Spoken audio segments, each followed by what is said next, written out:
akhir kapan secara seri, dan hari ini kita akan membahas tentang the gospel and money, the gospel and money. Saya sudah diminta untuk menyampaikan ini beberapa kali di beberapa tempat yang berbeda sejak dulu gitu, dan pertama kali mendapatkan tema ini saya dan istri berbincang-bincang. Kamu ini memang punya gospel gitu, the gospel very strong gitu, tapi money-nya nggak strong katanya begitu ya begitu. Jadi mungkin hamba Tuhan lain yang punya gospel dan punya money yang strong lebih cocok untuk bicara. Tapi saya yakin bukan masalah itu. Saya yakin persoalan tentang uang itu bukan cuma persoalan orang-orang yang miskin. Bukan cuma persoalan orang-orang yang kaya. Karena persoalan tentang uang itu tidak mengenal usia sebetulnya. Kalau kita mau jujur, tidak mengenal usia. Kita semua bergumul tentang ini. Nah, mari kita menyerahkan pemaparannya, diskusi kita ke dalam tangan Tuhan. Mari kita berdoa. Bapa di surga, kami menyadari betapa hati kami licik dan mudah tersesat. Kami juga menyadari betapa berbahayanya harta karena Tuhan sendiri memperingatkan kami di mana harta kami berada, di situ hati kami berada. Karena itu kami menyadari semua keterbatasan kami. Kami memohon kiranya anugerah-Mu cukup bagi kami ya Tuhan. Menolong kami supaya kami benar-benar bisa memahami, melihat harta kekayaan di dalam terang Injil Tuhan. Kami berdoa kiranya Tuhan berkenan berbicara kepada kami sejelas-jelasnya. Terima kasih, di dalam nama Tuhan Yesus kami berdoa dan kami bersyukur. Amin. Tema kita adalah The Gospel and Money, dan kita akan membahas di dalam 2 kali pertemuan. Yang untuk kali ini nanti kita akan membahas beberapa hal mengapa pembicaraan tentang harta dan Injil ini penting, dan nanti kita akan akhiri dengan berhala, kaitan harta dengan berhala. Kita seringkali berpikir bahwa harta itu berhala, mamon, tapi nanti kita akan melihat lebih jauh, bukan hanya harta itu adalah berhala, tetapi harta itu kita pakai untuk memberi makan berhala yang lain. Ada berhala harta, tapi berhala harta ini ternyata bukan cuma tujuan ultima, tetapi hanya alat saja. Jadi alat yang memberi makan berhala yang ultimat. Nanti kita akan melihat itu di sesi yang kali ini. Nanti sesi yang kedua, kita akan belajar bagaimana kita menyelesaikan persoalan berhala ini di dalam hati kita, dan bagaimana kita mengelola keuangan kita dengan cara yang tepat. Itu yang akan kita pelajari di sesi berikutnya. Dan sekarang mari kita fokus kepada sesi yang pertama ini, The Gospel and Money. Kita perlu bertanya dulu, mengapa kita perlu belajar ini? Mengapa kita perlu belajar tentang Injil dan harta? Kan banyak orang berkata, ini isu yang sensitif, jangan dibicarakan di gereja. Berkali-kali hamba Tuhan berdiskusi dan mengatakan, jangan deh bicara tentang uang, nanti terlalu sensitif, nanti menimbulkan kontroversi. Dan apakah itu yang menjadi penyebab mengapa banyak orang Kristen tidak memiliki sikap yang tepat, perspektif teologis yang tepat terhadap harta, karena memang tidak pernah dibicarakan di dalam gereja. Sebagaimana misalnya tentang seksualitas, ketika gereja menolak berbicara tentang seksualitas, maka orang-orang Kristen akan mencari jawabannya di tempat lain di luar gereja. Sehingga saya yakin kita semua perlu untuk memikirkan ulang, apakah uang, harta seharusnya dibicarakan di gereja atau tidak. Dan jawaban saya adalah positif sekali. Kita harus membicarakan tentang uang di dalam gereja. Dan sekarang kita akan lihat signifikansi teologisnya. Mengapa kita perlu membicarakan tentang uang? Yang pertama karena Yesus lebih banyak berbicara tentang uang daripada tentang seks atau neraka. Yesus lebih banyak berbicara tentang uang daripada tentang seks atau neraka. Memang fakta bahwa Yesus lebih banyak berbicara tentang sesuatu sesuai dengan pendengarnya, sesuai dengan konteks pendengarnya. Tidak selalu Yesus banyak bicara tentang topik X, maka topik X itu yang paling penting di dalam kekristenan. Belum tentu juga, karena kita sadar Alkitab itu tidak sempurna, tidak lengkap dalam arti, tetapi cukup. Cukup. Di dalam kecukupannya, Alkitab itu sempurna. Tidak ada kesalahan, tidak ada apapun juga. Tetapi Alkitab tidak membahas segala sesuatu. Ketika kita bicara tentang ajaran-ajaran Yesus, itu adalah ajaran-ajaran Yesus yang kita ketahui di Alkitab. ada kemungkinan ajaran-ajaran Yesus yang tidak dicatat di dalam Alkitab membahas tentang topik-topik yang lain. Itulah sebabnya kita meyakini, kaum Injili meyakini sifat Alkitab itu bukan lengkap tetapi cukup. Jadi Alkitab itu sempurna tapi bukan berarti lengkap. Sempurna dalam arti dia itu tidak mengandung kesalahan, tidak mengandung apapun tipu daya, kekeliruan. Alkitab sempurna dalam kecukupannya, the sufficiency of the Bible. Walaupun demikian, walaupun kita cuma tahu ajaran Yesus dari Alkitab, tapi ternyata dari ajaran itu kita menemukan sebuah fakta yang menarik, bahwa Yesus lebih banyak berbicara tentang uang daripada tentang seks atau neraka. Padahal kita mungkin berpikir, loh bukankah persoalan seks itu persoalan banyak orang? Bukankah persoalan tentang neraka, berita tentang neraka perlu disampaikan juga? Iya benar. Tetapi Yesus lebih banyak berbicara tentang uang dalam kenyataannya. Dan ini membuktikan, yang pertama, Yesus tidak malu bicara tentang uang. Yesus tidak malu bicara tentang uang. Dan yang kedua, Yesus memandang uang penting untuk dibicarakan. Bukan cuma Yesus tidak malu, Yesus tidak menganggap ini sensitif untuk dibicarakan, tapi Yesus memandang ini topik yang penting. Itulah sebabnya hampir separuh perumpamaan Yesus itu tentang uang. Benar sekali. Hampir separuh dari perumpamaan Yesus tentang uang. Misalnya perumpamaan tentang talenta. Talenta itu bicara tentang uang. Karena talenta itu bukan bakat kalau di abad yang pertama. Talenta itu adalah mata uang. Satu talenta itu 6.000 dinar. Talenta bicara tentang uang. Dan banyak perumpamaan Yesus bicara tentang talenta. Atau kalaupun bukan talenta, tentang mata uang yang lain. Dirham yang hilang. Itu juga bicara tentang uang. Dan bukan cuma talenta dan dirham, tapi juga bicara tentang harta yang lain. Misalnya ada orang yang menemukan sebuah mutiara yang indah di sebuah tanah. Lalu dia menjual segala hartanya dan membeli tanah itu. Kerajaan surga seperti mutiara itu. Orang rela menjual semuanya untuk mendapatkan kerajaan Allah. Masih banyak lagi perumpamaan Yesus yang berkaitan dengan uang. Bahkan bukan cuma itu. Ketika ada anak muda mengikuti Yesus dan bertanya bagaimana dia bisa mendapatkan hidup yang kekal, syarat yang Yesus berikan kepada orang itu berkaitan dengan uang. Yesus berkata, jualah segala milikmu, lalu ikutlah aku. Yesus berbicara lebih banyak tentang uang. Syarat mengikuti Yesus juga berkaitan dengan uang. Jadi bagaimana bisa gereja-gereja, hamba-hamba Tuhan menghindari pembicaraan tentang uang? Yang kedua, alasan teologis. Mengapa kita perlu bicara tentang uang? Karena transformasi ilahi melibatkan penggunaan harta. Transformasi ilahi melibatkan penggunaan harta. Kita tahu ketika Yesus menjumpai Sakeus, maka yang terjadi dalam diri Sakeus adalah dia berubah dalam hal harta. Padahal kita tahu, Sakeus mau jadi kepala pemungut cukai, dibenci banyak orang, karena dia menyukai harta daripada orang. Sakeus tidak peduli orang mau ngomong apa tentang dirinya, yang penting harta. Tapi ketika Sakeus berjumpa dengan Tuhan, maka dia langsung mengambil keputusan. Dia langsung berkata, separuh dari milikku akan kuberikan kepada orang miskin, dan kalau ada yang kutipu, akan kukembalikan 4 kali lipat. Bayangkan, Sakeus ini dosanya bukan cuma uang kan, bukan cuma tentang harta. Dia punya dosa-dosa yang lain. Tapi pada waktu dia berjumpa dengan Yesus, transformasi hidup yang dia tunjukkan adalah tentang harta. Kenapa? Karena itu adalah berhalanya Sakeus. Karena itu adalah persoalan terbesarnya Sakeus. Dia mencintai harta lebih dari yang lain.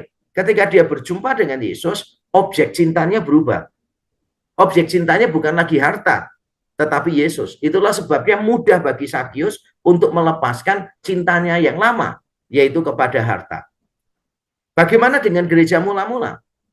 Gereja mula-mula juga sama. Pada waktu Pentakosta, mereka dipenuhi Roh Kudus dengan cara yang luar biasa, maka yang terjadi pada mereka adalah mereka mengalami perubahan-perubahan gaya hidup. Salah satunya adalah mereka sering membantu satu sama lain. Sering mereka menjual harta miliknya, dibagikan kepada orang lain. Dan ini luar biasa banget. Tidak ada perintah untuk melakukan itu. Sakeus tidak diperintah oleh Yesus melakukan apa yang dia katakan. Coba kalau kita bandingkan Sakeus dengan orang muda yang kaya tadi. Yesus menantang orang muda tadi, jual seluruh milikmu. Tapi kepada Sakius Tuhan tidak memberikan tantangan. Sakius secara sukarela melakukannya. Gereja mula-mula juga sama. Para rasul tidak mengatakan jual hartamu berikan kepada yang lain, tidak. Tapi mereka mengalami transformasi ilahi yang luar biasa dan itu melibatkan penggunaan harta mereka berubah. Apa yang dilakukan gereja mula-mula ini berbeda dengan yang dilakukan oleh masyarakat Qumran yang tinggal di Laut Mati. Mungkin sebagian di antara kita pernah tahu atau kalau pernah pergi ke Israel, kita dibawa ke dekat gua-gua Qumran. Tapi orang Indonesia biasanya kalau ke situ yang dinantikan bukan penjelasan tentang naskah Laut Mati, yang dinantikan adalah masuk gitu, masuk ke ini, ke tokonya untuk beli lotion, beli skincare dan sebagainya. Itu orang Indonesia kalau study tour ke Israel, ke Mesir, kemana-mana itu yang dipentingkan cuma 3T ya, 3 to, foto, toilet, dan toko gitu, bahwa semuanya yang dipikirkan adalah itu. Nah, tapi kalau kita benar-benar memperhatikan yang dijelaskan oleh tour guide, atau kalau saya biasanya memimpin, saya memberikan penjelasan yang lebih panjang daripada local guide-nya, saya memberi penjelasan lebih akademis dan historis, maka di situ saya ceritakan bahwa masyarakat Qumran memiliki gaya hidup yang menarik, yaitu ketika orang memutuskan kumpul bersama tinggal di dekat Laut Mati di gua-gua itu, maka mereka harus melepaskan semua hartanya. Jadi harta dikumpulkan menjadi harta bersama. Jadi mirip konsepnya dengan komunisme, marxisme, bahwa harta itu adalah milik bersama, dikelola bersama. Tapi ada bedanya antara jemaat mula-mula dengan konsep-konsep yang tadi, termasuk dengan masyarakat Qumran. Bedanya apa? Karena kalau di masyarakat Qumran dan di dalam marxisme, komunisme, semuanya itu diwajibkan. Semuanya diwajibkan dan pengelolaannya ada pada para pemimpin. Jadi para pemimpinlah yang nanti mengelola keuangan, semua menyerahkannya kepada para pemimpin. Ada pola yang diikuti oleh anggotanya atau masyarakatnya. Tapi kalau di jemaat mula-mula tidak. Mereka bebas mau memberi atau tidak memberi. Itu sebabnya ketika Ananias dan Safira menjual tapi melaporkan sebagian, Petrus menegur mereka. Petrus berkata, bukankah kalau kamu tidak mau jual juga tidak apa-apa? Itu tetap jadi hartamu. Dan bukankah kalau kamu jual dan kamu berikan sebagian, itu juga tidak apa-apa. Karena tidak ada paksaan. Ini merupakan transformasi ilahi sehingga orang mengalami perubahan dalam penggunaan harta mereka. Alasan teologis yang ketiga, signifikansi teologis. Mengapa bicara tentang uang ini penting adalah karena pengelolaan keuangan merupakan salah satu alat ukur kerohanian. Kalau kita mau tahu seseorang itu rohani atau tidak rohani, itu diukur dari cara orang itu mengelola keuangan. Coba kita lihat Lukas 16 ya, ayat 11 dan 12. Yesus berkata begini, jadi jikalau kamu tidak setia dalam hal mamon yang tidak jujur di sini terjemahannya tidak sempurna ya, kurang sempurna. Seharusnya bukan tidak jujur, tapi tidak sesungguhnya. Jadi kalau saya terjemahkan begini, jadi jikalau kamu tidak setia dalam hal mamon yang tidak sesungguhnya, yaitu harta kita, siapakah yang akan mempercayakan kepadamu harta yang sesungguhnya, yaitu harta rohani, berkat-berkat rohani, kekayaan rohani di dalam Allah. Dan jikalau kamu tidak setia dalam harta orang lain, siapakah yang akan menyerahkan hartamu sendiri kepadamu? Maksudnya harta orang lain ini kan sebagian dari harta kita. Seharusnya kita berikan untuk orang lain. Tapi kalau kita tidak melakukan itu, maka kita telah tidak setia terhadap harta orang lain. Nah, kalau kita tidak setia terhadap harta orang lain, bagaimana kita bisa dianggap setia pada harta kita sendiri? Walaupun kita setia pada harta kita sendiri, yaitu uang kita, tetap ini bukan harta yang sesungguhnya. Nah, kalau kita tidak bisa mengelola harta yang tidak sesungguhnya, bagaimana kita bisa dipercaya mengelola harta yang sesungguhnya? Di dalam ayat ini juga, kalau kita lihat konteksnya, Yesus berkata, barang siapa setia dalam perkara kecil, ia akan diberikan perkara yang besar. Apa maksudnya perkara kecil, perkara besar? Perkara kecil itu adalah harta kita, uang kita. Itu harta yang tidak sesungguhnya. Perkara besar itu berarti harta rohani. kekayaan di dalam Kristus. Dan Yesus berkata kalau kita tidak setia dalam hal yang kecil, kita nggak bisa dipercaya dalam hal yang besar.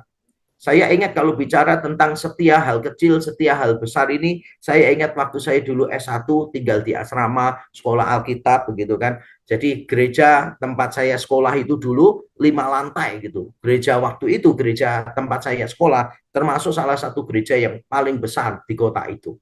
Nah, saya paling menghindari kalau diberi tugas mengepel dapur, karena mengepel dapur itu dulu tidak pakai LPG tapi pakai minyak tanah, berarti lantainya itu mesti hitam-hitam dan tiap malam saya harus ngepel, itu berarti harus menghilangkan minyaknya dulu, setelah menghilangkan minyaknya kemudian dikeringkan, setelah dikeringkan baru kemudian dipel seperti kita mengepel lantai yang lain. Jadi walaupun ukuran dapurnya itu kecil tapi banyak mahasiswa menghindari kerja itu karena sudah melibatkan macam-macam lah. Kalau mau bersih itu pasti harus melibatkan banyak hal. Prosesnya itu panjang sekali sehingga setiap kali ada pergantian jadwal tiap bulan kan diganti tugasnya. Ada yang dapat itu, waduh, semua berkata, aduh kok dapat itu sih. Maka kalau ada orang yang sedang mengerjakan itu, yang lain menghibur mereka. Biasanya cara menghiburnya pakai ayat tadi. Kamu setia dalam hal yang kecil, Tuhan percayakan kamu hal yang besar. Jadi kamu mengepel dapur yang 3x4 ini, kamu harus setia karena ini perkara kecil. Nanti kalau kamu setia, kamu disuruh ngepel seluruh gereja dari lantai 1 sampai lantai 5. Tentu saja maksudnya bukan begitu. Perkara kecil, perkara besar bukan tentang itu. Konteksnya kalau di dalam Lukas 16 tentang harta. Jadi sekali lagi, seseorang rohani atau tidak rohani bisa dilihat dari cara dia menggunakan harta. Kalau dia tidak dipercaya dalam menggunakan harta, maka dia berarti patut dipertanyakan kerohaniannya. Itu signifikansi secara teologis. Ada juga signifikansi secara praktis. Mengapa orang-orang Kristen perlu belajar tentang uang dan Injil? Karena kalau kita mau jujur, banyak orang Kristen melakukan berbagai macam kesalahan pada saat mereka menghandle atau mengelola keuangan. Dan kita langsung lihat ya, beberapa kesalahan yang umum yang kita temukan dalam diri orang Kristen. Yang pertama adalah orang-orang Kristen itu terjebak pada dikotomi palsu, false dichotomy, antara materialisme dan spiritualisme. Jadi ada yang terlalu spiritual sehingga menganggap bahwa harta, seks, kesenangan apapun itu salah. Itu orang-orang yang terjebak spiritualisme. Kita semua harus spiritual, tapi kita tidak boleh menjadi seorang spiritualis gitu, yang menganggap bahwa hidupnya itu di dunia roh gitu, yang ada di dunia ini semuanya duniawi. Saya masih ingat tuh, berarti pada waktu saya misalnya dulu remaja belajar main gitar awal-awal gitu kan ya, kalau nyanyi lagu yang bukan nyanyi lagu duniawi, kalau bukan lagu gerejawi, wah itu dianggap duniawi. Jadi misalnya nyanyi lagunya EBD, coba kita bertanya pada rumput yang bergoyang misalnya, wah itu dianggap duniawi.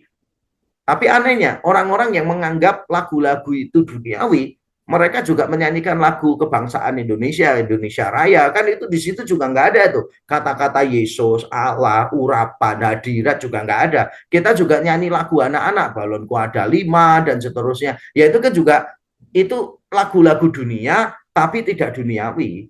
Duniawi itu kalau liriknya salah, kalau mengajarkan prinsip-prinsip yang keliru, kalau mengajarkan kebohongan, nah itu namanya duniawi. Jadi tidak semua yang ada di dunia itu duniawi. Bahkan tidak semua yang ada di gereja itu rohani ya.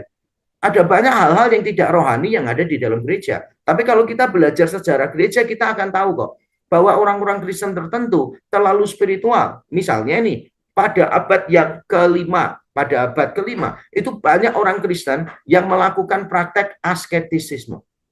Praktek ini sudah ada jauh sebelumnya, tapi mulai marak pada akhir abad keempat, abad kelima. Wah, itu marak luar biasa. Orang melakukan gaya hidup asketisisme, yaitu menjauhi semua hal yang ada di dunia. Ada orang yang kaya raya, menjual semua miliknya, tinggal di sebuah hutan. Dan dia hanya membawa pakaiannya saja, makan dari yang disediakan alam. Dia hanya mengambil beberapa helai pakaian saja. Kenapa? Karena bagi dia harta itu salah, harta itu keliru. Berapa banyak orang yang pada waktu itu mempraktekkan asketisisme juga berpikir bahwa seks itu sesuatu yang jahat, yang berdosa pada dirinya sendiri. Maka banyak orang Kristen yang meninggalkan istrinya, meninggalkan suaminya, hidup menyendiri karena menganggap seks itu salah. Bahkan banyak pemimpin gereja pada waktu itu yang mengebiri diri mereka karena menganggap bahwa seks itu keliru. Ini spiritualisme. Tapi di sisi lain, ada juga orang Kristen yang terjebak pada materialisme. Pokoknya yang penting itu adalah materi-materi. Ini bisa dilihat dari teologi sosial, social gospel, atau Injil kemakmuran, prosperity gospel. Materialisme diberitakan begitu rupa. Bahkan standar untuk diberkati Tuhan, ukuran diberkati Tuhan adalah kekayaan. Saya masih ingat cerita dua jemaat saya yang berbeda, mengajak temannya yang berbeda juga, di waktu yang berbeda. Tapi temannya ini berasal dari satu gereja yang sama. Jemaat saya dua-duanya cerita ke saya secara terpisah. Mereka cerita, mereka mengajak temannya itu untuk ke gereja kami, ke REK gitu. Ternyata jawaban dua temannya mereka dari gereja yang sama itu jawabannya sama. Jawabannya adalah begini, pendetamu naik mobil apa? Pendetamu sekaya apa? Jemaat saya jelas bingung dengan pertanyaan itu. Apa kaitannya? Biasanya kan kalau diajak ke gereja, pertanyaannya adalah pendetamu ganteng atau enggak? Pendetamu pinter atau enggak? Khotbahnya lucu atau tidak? Gerejamu menarik atau tidak ibadahnya? Harusnya kan orang tanyanya begitu, biasanya lah, bukan harusnya, biasanya. Tapi tanyanya, saya naik mobil apa? Saya kaya seperti apa? Ternyata mereka menjelaskan begini, kalau aku ikut pendeta yang lebih miskin dari aku, buat apa? Katanya mereka gitu. Kalau aku mau ikut satu pendeta, aku harus ikut pendeta yang lebih kaya dari aku, supaya aku lebih diberkati. Karena mereka punya konsep, diberkati Tuhan itu berarti kaya raya. Dan ini berarti materialisme. Orang Kristen terjebak pada false dichotomy semacam ini. Menganggap harta itu bersalah, atau menganggap harta itu segala-galanya. Ini alasan praktis pertama, mengapa kita perlu belajar Injil dan harta, karena memang banyak orang Kristen terjebak pada dikotomi. Nah, karena sikap yang dikotomis ini, maka memunculkan kesalahan-kesalahan yang lainnya lagi. Misalnya ini, banyak orang Kristen yang menggembar-gemborkan financial freedom.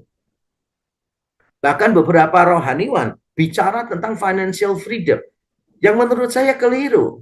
Alkitab tidak pernah bicara tentang financial freedom. Alkitab berbicara tentang financial wisdom. Bicaranya itu tentang financial wisdom, bukan financial freedom.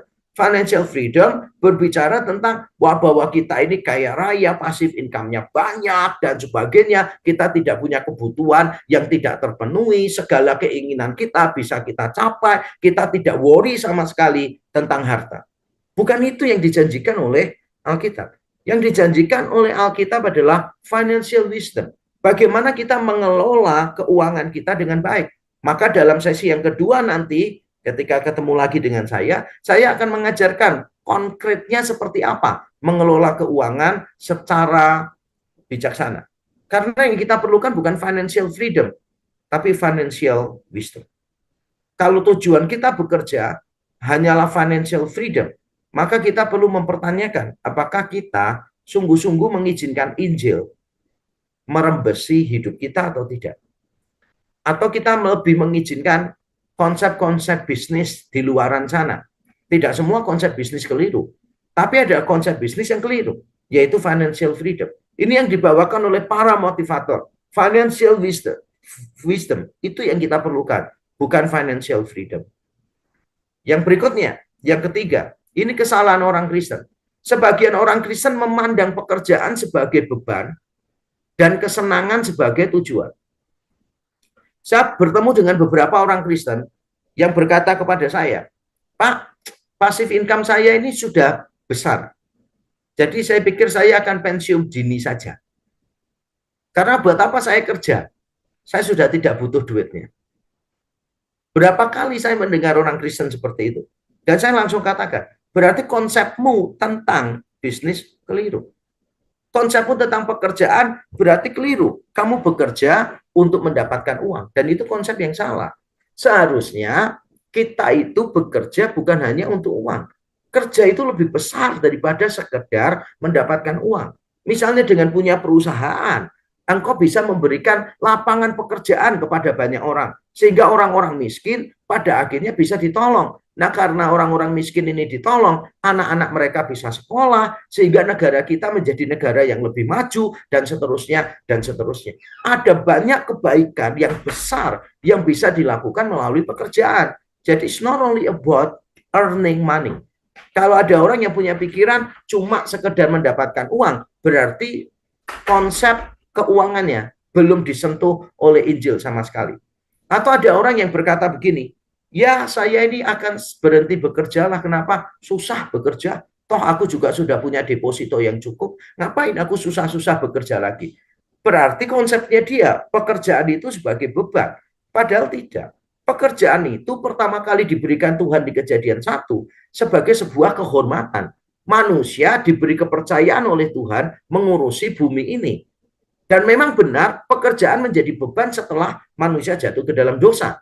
Tapi kan Kristus datang menebus segala sesuatu. Menebus segala sesuatu. Termasuk Kristus menebus kita dari kegagalan-kegagalan kita. Termasuk pekerjaan kita juga akan dipulihkan oleh Tuhan.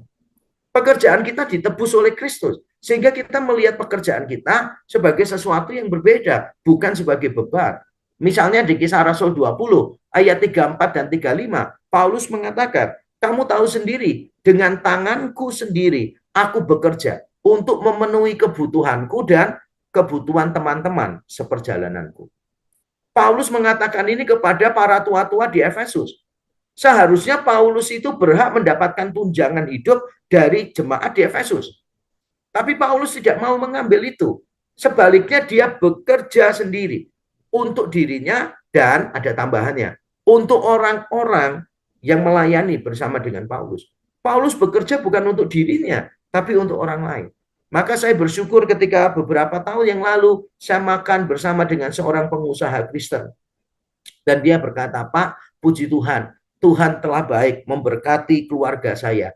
Jadi anak-anak saya nanti kalau mereka nikah semuanya, cucu-cucu saya pasti tidak akan kekurangan karena Tuhan sudah menyediakan semua tabungan kami lebih dari cukup. Tapi saya tetap bekerja, Pak. Wah, luar biasa. Saya tanya, mengapa Bapak tetap bekerja? Jawabannya salah satunya adalah, ya karena sekarang ini kami ingin mendapatkan lebih banyak uang, bukan untuk kami, bukan untuk keluarga kami, tapi kami bekerja untuk orang lain. Kami tetap berbisnis supaya para karyawan tetap dapat duit. Kami tetap berbisnis supaya hasil dari bisnis kami bisa berikan untuk pekerjaan Tuhan, untuk orang lain, dan sebagainya. Berarti dia bekerja bukan sebagai beban. Justru dia melihat pekerjaan ini sebagai kesempatan. Kesempatan bagi dia untuk berkarya lebih banyak bagi Tuhan.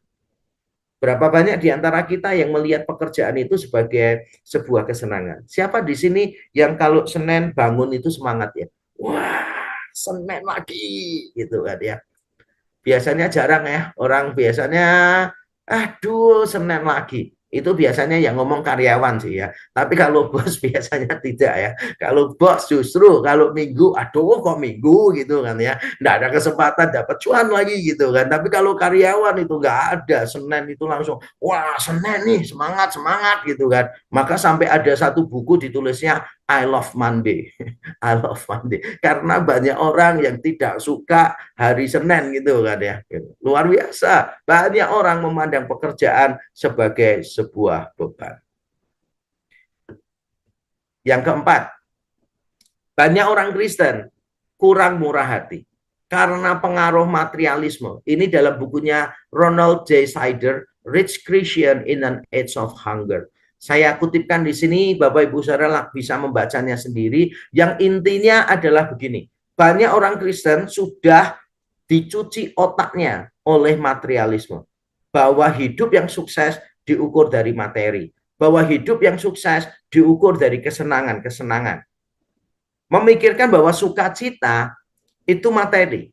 Materi dianggap sebagai the way to joy and fulfillment. Tetapi kalau kita mau jujur ya, dikatakan the more we make, the more we think we need in order to live decently and respectably. Dalam kenyataannya, semakin kita menghidupi materialisme, tidak ada ujungnya. Materialisme itu nggak ada ujungnya. Karena begitu kita sudah mencapai target kita tidak puas. Kita kepengen lebih lagi. Kita kepengen kesenangan yang lebih banyak. Kita kepengen kesenangan yang lebih banyak. Tidak ada ujungnya. Makanya kita harus sebagai orang Kristen memahami sharing with others is the way to real joy. Berbagi dengan orang lain itu adalah sukacita yang sejati. Sukacita yang sesungguhnya itu bukan masalah how much you have, tetapi how much you share. Mungkin kita punya banyak, tapi kalau kita tidak berbagi banyak, maka kita tidak punya real joy ini. Tapi saya paham beberapa orang Kristen memang sudah terjebak pada materialisme. Yang dipikirkan adalah hartanya sendiri, kesenangannya sendiri. Maka kita kalau mau sungguh-sungguh di dalam pengiringan kita kepada Tuhan, maka kita perlu sungguh-sungguh untuk memperhatikan bagaimana kita melihat keuangan kita. Apakah kita sudah terjebak pada materialisme sehingga kita tidak bisa berbagi kepada orang lain karena nggak pernah bisa berkata cukup. Nggak pernah bisa berkata cukup, selalu kurang, kurang, kurang. Aristoteles pernah bertanya, siapakah orang kaya itu? Jawabannya dia, bukan orang yang memiliki banyak, tetapi orang yang berbagi banyak. Bahkan Aristoteles yang tidak kenal Injil, bahkan Aristoteles yang hanya mengandalkan wahyu umum, Aristoteles, filsuf Yunani yang terkenal ini, bisa berkata bahwa orang kaya yang sesungguhnya itu adalah orang yang berbagi. Tidak peduli berapa jumlah yang kita miliki.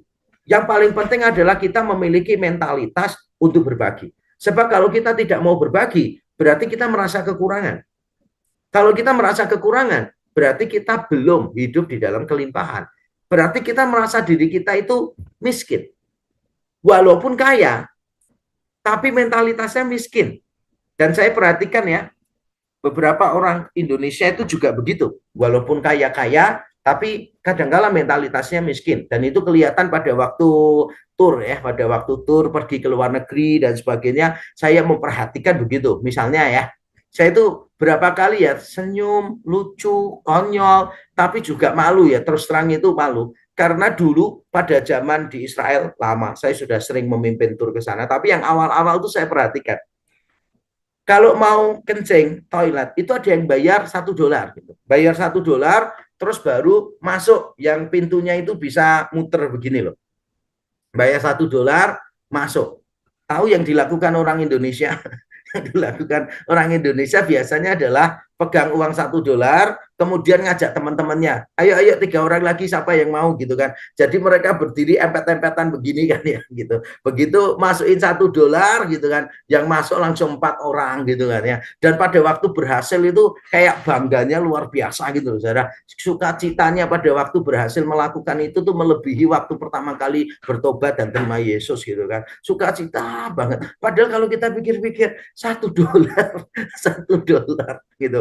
Tapi kita tampaknya susah banget ya memikirkan hal kayak gitu. Terus nanti di restoran sudah diomongin sama pemimpin turnya kan, diomongin, tolong ya, ini walaupun buffet atau orang nyebutnya yang lain buffet tergantung pronunciation-nya, ini buffet ya, all you can eat, tapi tidak boleh dibawa pulang. Tapi tetap aja ya orang Indonesia nggak peduli kaya miskin, tetap aja orang Indonesia selalu melakukan mujizat.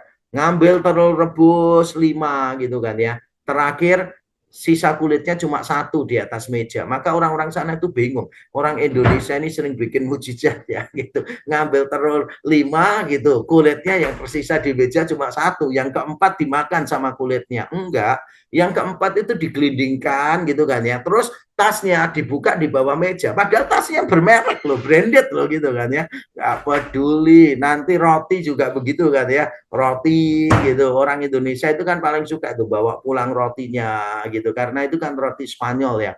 Separuh nyolong itu kan ya.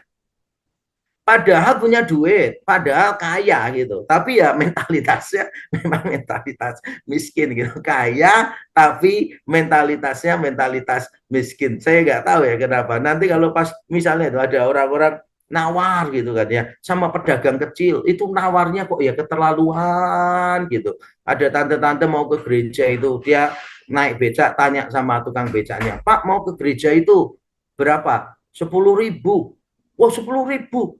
Wong kelihatan dari sini gitu loh, dekat gitu loh, kelihatan dari sini. Tukang becaknya bilang, nyanya, bulan juga kelihatan dari sini, tapi jauh ya katanya. Terus ditawar-tawar gitu kan ya, seru tawar-tawarnya kenceng banget. Akhirnya dapat 7.000 gitu kan ya. Terus wah naik tuh orang Kristennya AI-nya ke gereja.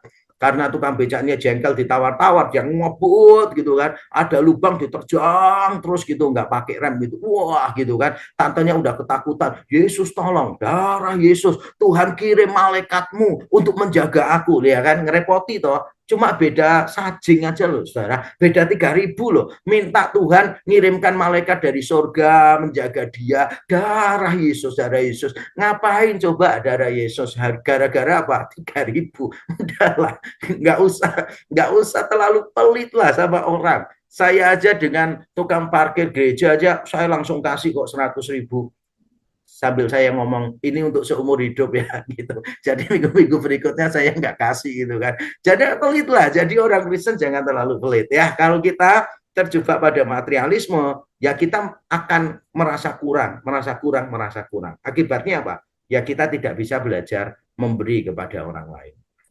Saya sudah jelaskan ini persoalan yang dihadapi orang Kristen. Tapi ini sebetulnya cuma fenomena gunung es.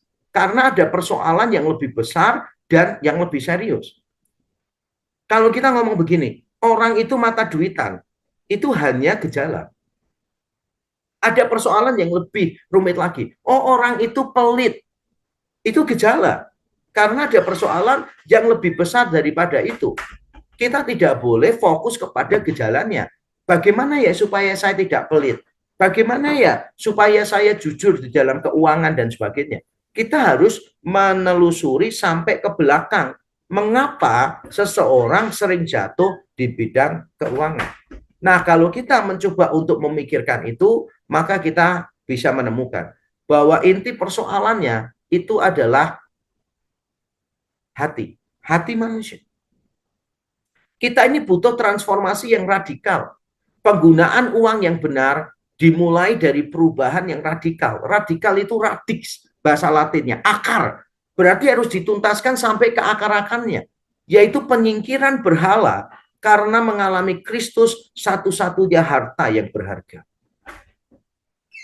Kita ini sulit untuk kehilangan harta karena kita menganggap harta itu yang paling kita cintai lebih daripada yang lain.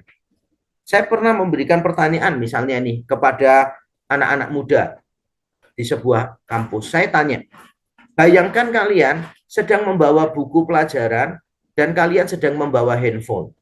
Lalu kalian terjatuh dan kalian hanya bisa menyelamatkan satu. Yang kalian selamatkan apa? Jawabannya semua, nggak ada yang nggak. Handphone. Dan pada waktu ditanya, kenapa handphone? Jawabannya semua gini, karena handphone lebih penting daripada buku. Handphone lebih penting daripada buku. Padahal seharusnya mereka jawab handphone karena handphone lebih mahal daripada buku. Saya masih bisa paham. Kalau alasannya handphone lebih mahal daripada buku, maka yang diselamatkan adalah handphonenya. Saya masih bisa paham. Tapi jawabannya mereka bukan handphone lebih mahal. Jawaban mereka adalah handphone lebih penting daripada buku. Ini semua tentang berhala. Kalau objek cinta kita itu uang, harta, maka kita selamanya tidak akan pernah mau kehilangan apa yang kita cintai. Kita tidak akan pernah mau kehilangan itu. Makanya menurut saya, ketika kita bermasalah dengan pengelolaan keuangan, kita tidak butuh tips praktis. Nanti itu kita perlukan. Tips praktis kita perlukan. Tapi yang pertama yang kita perlukan adalah diagnosis hati kita. Apakah harta telah menjadi berhala di dalam diri kita atau tidak? Saya meyakini bahwa semua pengelolaan keuangan yang tidak baik Itu persoalan hati, bukan ekonomi. Persoalan hati, bukan ekonomi. Mari saya terangkan dulu, lalu kita coba melihat dalam diri kita masing-masing. 1 Timotius 6 ayat 10a. Dikatakan karena akar segala kejahatan ialah cinta uang. Sekali lagi, cinta. Bicara tentang hati. Akar segala kejahatan bukan uang, tetapi cinta uang. Yang dipersoalkan itu bukan jumlah uang, karena uang sendiri tidak pernah jadi masalah. Yang bermasalah adalah cinta uang. Makanya kita harus berhati-hati. Walaupun uang pada dirinya sendiri tidak salah, tapi Yesus sudah memberikan peringatan kepada kita. Di mana hatimu berada, di situ, di mana hartamu berada, di situ hatimu berada. Ini semua tentang hati. Kita perlu menjaga hati kita. Di Matius 19 itu ada pemuda yang tadi saya sudah singgung, ada pemuda yang ditantang oleh Yesus. Jual seluruh hartamu dan ikut aku. Menariknya, ketika orang muda itu mendengar perkataan itu, pergilah ia dengan sedih. Perhatikan ya, dengan sedih. Sebab banyak hartanya. Menarik banget. Menurut saya, ini hal yang seringkali kita lompati dalam membaca Alkitab. Kalau saya jadi anak muda itu, dan Yesus berkata kepada saya, jual segala milikmu dan berikan kepada orang miskin, maka saya akan pergi, nggak mau saya ikut Yesus, tetapi dengan marah, bukan dengan sedih. Dengan marah, karena mungkin saya menganggap itu tidak fair. Kenapa saya susah-susah bekerja, saya tidak bisa menikmati hasil pekerjaan saya. Harusnya dengan marah, tapi tidak loh, dengan sedih. Dan dengan sedih pun dikatakan, sebab banyak hartanya. Orang muda ini sebetulnya menaati Tuhan, tanpa mengasihi Tuhan.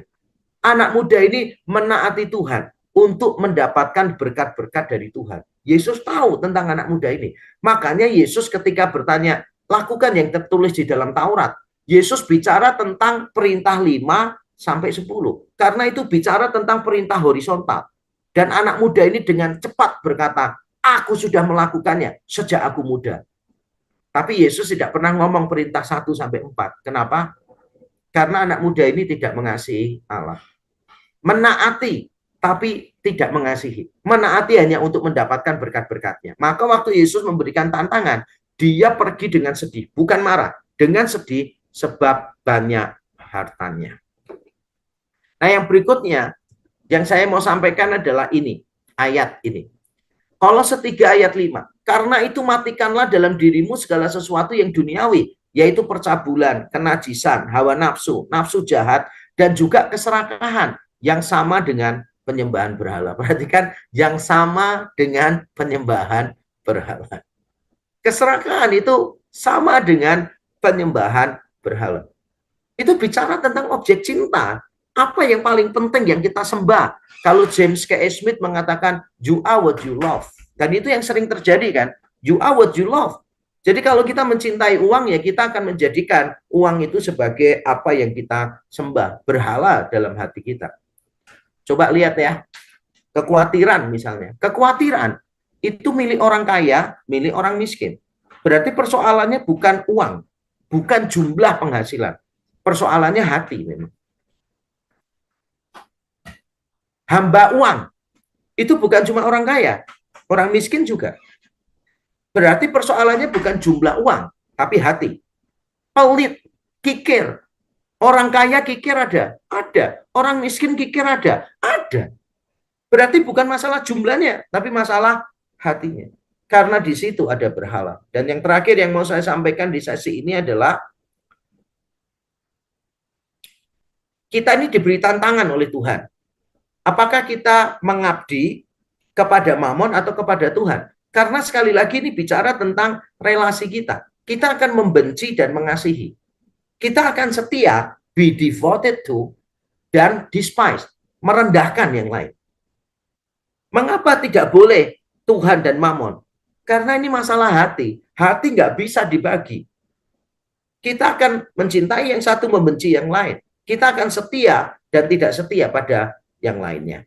Dan yang terakhir sekali, ini yang mungkin perlu kita renungkan ya sampai nantinya. Ini dia yang kita perlu pikirkan. Apakah uang mamon itu alat atau berhala ultima? Kan memang benar Yesus bicara tentang berhala mamon, harta. Benar, saya setuju. Harta itu berhala. Tapi maksud saya adalah seringkali mamon ini kita pakai untuk memberi makan berhala yang lain. Saya kasih contoh kisah Rasul 8, Simon, penyihir. Simon dari dulu berhalanya itu kuasa. Dari dulu. Makanya dia jadi penyihir. Dia suka kalau dilihat orang tuh punya kuasa, orang lain takjub kepada dia. Maka ketika dia melihat Simon dan Yohanes menumpangkan tangan atas orang Samaria dan penuh Roh Kudus, dia langsung menawarkan uang supaya dia juga punya kuasa itu. Dia berkata, berikanlah juga kepadaku kuasa itu. Jadi dia rela kehilangan uang untuk memberi makan berhalanya yang ultimat, yaitu berhala kuasa. Dan saya yakin banyak orang Kristen pengelolaan keuangannya buruk karena berhala. Contoh ya, lalu kita bisa tanya jawab. Contoh nih, ada orang yang terlilit hutang. Terlilit hutang kenapa? Karena berhalanya dia itu penerimaan. Dia mau diterima oleh komunitasnya. Tapi dia tahu penghasilannya tidak cukup sampai di sana. Apalagi kalau mama-mama muda itu kan, mamut, macan, mama muda, mama cantik itu kan biasanya sosialita, habis nganterkan anak sekolah, pergi ke kafe, pakai baju apa, liburan ke luar negeri sama-sama. Kan belum tentu keuangannya sama mereka itu, ya kan? Gayanya sama, keuangannya belum tentu sama. Tapi ada orang yang rela utang sana, utang sini, hanya untuk diterima di tengah komunitasnya. Jadi dia bermasalah dengan uang karena penerimaan. Ada juga orang yang bermasalah dengan uang karena pengakuan. Ada tuh, saya pernah menolong beberapa orang ya. Orang yang terlilit hutang luar biasa. Padahal penghasilannya dia lebih besar dari saya. Jauh lebih besar dari saya. Tapi terlilit hutang. Dan kalau kita berpikir gini, oh mungkin terlilit hutang karena dia itu punya banyak kebutuhan. Tidak. Dia itu nolong orang lain.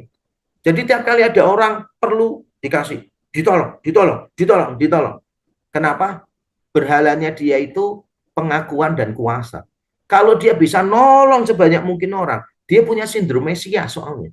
Merasa bahwa kalau dia menolong, itu harga dirinya, identitasnya plus-plus gitu. Makanya dia menggunakan uang untuk memberi makan berhalanya itu. Tidak heran dia rela utang sana, gesek kartu kredit dan sebagainya, hanya untuk menunjukkan bahwa dia itu orang yang sukses, dia orang yang baik, bahwa dia penolong sejuta umat gitu. Bermasalah kenapa? Berhala. Dan ini bagian terakhir yang saya ingin sampaikan ya, saya berhenti sampai di sini. Bersyukur kalau kami diingatkan hidup kami hanya oleh anugerah-Mu, kami ada sampai hari ini bisa beriman kepadamu dan bisa tetap setia kepadamu karena anugerah-Mu yang terus menopang kami, dan untuk itu kami bersyukur ya Tuhan. Dan sebentar kami akan mendengarkan firman-Mu, mendiskusikannya, kami berdoa kiranya Tuhan berkenan berbicara kepada kami masing-masing kami supaya kami mengalami perjumpaan pribadi dengan Tuhan. Kiranya Injil Yesus Kristus yang benar dan menyelamatkan kematian dan kebangkitannya, penebusannya yang sempurna dan beranugerah, kiranya diberitakan sejelas-jelasnya di antara kami. Terima kasih ya Tuhan, sampaikan isi hatimu, kami mau mendengar di dalam nama Tuhan Yesus Kristus. Amin. Sekali lagi, shalom, salam sejahtera untuk kita semuanya. Kita patut bersyukur ya, saya secara pribadi juga bersyukur kepada Tuhan, karena Tuhan memberi kesempatan kepada saya untuk berada di persekutuan doa ini. Ya, seperti Pak Kristen sudah beritahu ya, saya termasuk paling sering ya mengisi di persekutuan doa ini. Sampai saya hafal ya nama-nama pengurusnya semua yang hadir biasanya gitu. Lama-lama ini saya bisa hadir, kalau nggak bisa hafal siapa aja yang nggak datang nih, saya lama-lama bisa tahu ya gitu. Luar biasa, bersyukur. Nah, kemarin kita sudah membahas tentang The Gospel of Money yang sesi pertama. Hari ini kita akan melanjutkan di sesi yang kedua, dan izinkan saya menjelaskan dulu apa yang kita sudah pelajari di sesi yang pertama lalu. Di sesi yang pertama kita sudah melihat betapa pentingnya membicarakan tentang tema ini. Walaupun banyak gereja menganggap tema ini sensitif dan tidak mau dibicarakan, tapi malah seharusnya dibicarakan. Mengapa? Ada dua alasan. Yang pertama adalah signifikansi teologis. Secara teologis, memang topik ini penting. Yesus banyak berbicara tentang uang, lebih daripada bicara tentang seks, tentang neraka, dan seterusnya, dan seterusnya. Ada juga signifikansi secara praktis. Banyak orang Kristen salah dalam mengelola keuangan. Banyak orang Kristen salah memandang tentang keuangan. Dan sesi yang pertama yang lalu kita tutup dengan sebuah poin bahwa sebetulnya kesulitan-kesulitan keuangan itu bukan masalah ekonomi, tetapi lebih ke arah masalah hati. Ada banyak orang yang memang berhalanya diberi makan oleh harta atau berhalanya adalah harta. Itu pembahasan kita sesi 1. Nah, sekarang saya akan menegaskan kembali tentang berhala ini. Setelah saya menegaskan tentang berhala, saya akan menjelaskan dua hal. Yang pertama, saya akan menjelaskan bagaimana kita bisa mengikis berhala itu dalam hidup kita. Bagaimana kita bisa mengikis berhala itu dalam hidup kita, berarti ini pemberesan hati kita dengan Tuhan. Lalu bagian besar yang terakhir adalah saya akan menjelaskan kebiasaan yang baru atau liturgy of life yang baru. Ini istilah yang saya ambil dari James K. Smith ya. Setelah kita memeriksa hati kita, apa yang paling kita cintai dalam bukunya You Are What You Love, James K. Smith mengusulkan bukan cuma kita menyelidiki hati kita, tetapi juga kita perlu membangun kebiasaan-kebiasaan yang baru yang menjadi liturgi kehidupan bagi kita. Itu yang akan kita pelajari hari ini. Jadi sekarang mari kita menegaskan kembali apa yang kita sudah pelajari di sesi yang pertama, yaitu bahwa persoalan ini bukan persoalan ekonomi terutama, tetapi persoalan hati. Kita sudah melihat di 1 Timotius 6 ayat 10a, karena akar segala kejahatan ialah cinta uang. Berarti bicara masalah hati, cinta uang. Yesus juga kemarin kita sudah lihat ketika berbicara kepada orang muda yang tampaknya saleh luar biasa, Yesus menantang orang muda itu untuk menjual segala miliknya, memberikannya kepada orang miskin, dan orang itu pergi dengan sedih sebab banyak hartanya. Dan saya sudah menjelaskan, berarti orang muda ini taat kepada Tuhan supaya mendapatkan berkat. Semua ketaatan yang dia tunjukkan kepada Yesus sebetulnya adalah upaya dia untuk mendapatkan berkat. Dia lebih mencintai berkat Tuhan daripada Tuhan. Yesus menantang pemuda ini karena Yesus tahu hatinya seperti apa. Yesus tidak menantang Sakius, by the way, walaupun Sakius juga kaya dan mau percaya kepada Yesus, karena memang Sakius sudah langsung mengalami perubahan. Objek cinta Sakius langsung berubah. Dari mencintai uang begitu rupa, sampai dia rela dibenci banyak orang gara-gara dia kepala pemungut cukai. Setelah berjumpa dengan Yesus, objek cinta Sakius berubah. Dia mengasihi Tuhan lebih daripada hartanya, sehingga tanpa diperintah, Sakius memberikan separuh dari hartanya untuk orang miskin, dan yang dia tipu, dia kembalikan 4 kali lipat. Tapi pemuda ini tidak. Dia mencintai hartanya lebih daripada Allah. Bahkan dia memperalat Allah untuk mendapatkan berkat Allah. Dia menaati Allah bukan sebagai tanda mengasihi, tetapi tanda memanipulasi. Dan kita juga sudah lihat kemarin di Kolose 3 ayat yang kelima, bahwa keserakahan itu disamakan dengan penyembahan berhala. Kalau kita tidak pernah puas dengan apa yang kita miliki, kita kepengen lebih, lebih, dan lebih, maka kita harus menjaga hati kita. Karena kalau kita kepengen lebih, ternyata itu bersangkut paut dengan hati kita, maka kita telah terjebak pada penyembahan berhala. Tentu saja memiliki keinginan, memiliki kekayaan yang lebih pada dirinya sendiri tidak berdosa. Kalau memang Tuhan sedang memberkati kita, tidak masalah. Yang dipermasalahkan di sini sebetulnya lebih ke arah sikap hati. Jadi bukan jumlah penghasilan sekali lagi, tetapi sikap hati. Orang yang miskin bisa kok serakah, punya sedikit gitu kan ya, ngambil lagi bisa juga. Orang kaya serakah bisa, lebih bisa lagi begitu, karena banyak orang itu tidak bisa mencukupkan diri, tidak bisa berkata enough is enough, karena sebagian ya, tidak semua, sebagian karena memang mereka memiliki berhala, yaitu berhalanya adalah mamon ini. Nah, sekarang kita akan melihat hal yang penting. yaitu bahwa uang itu seringkali bukan berhala ultimat, tetapi uang adalah berhala alat, berhala alat. Saya mengakui dan mengamini tentu saja karena Yesus sendiri yang berkata mamon itu bisa jadi berhala. Jadi kita juga harus mewaspadai mamon sebagai berhala. Tapi ini yang saya dapati. Ternyata bagi beberapa orang, mamon, harta, itu hanya berhala alat yang dipakai untuk memberi makan berhala yang lain, yang saya sebut berhala yang lebih ultimat. Misalnya ini, dalam kasus Kisah Rasul 8, Simon, mantan penyihir yang bertobat, sebetulnya memiliki berhala ultimat, yaitu kuasa.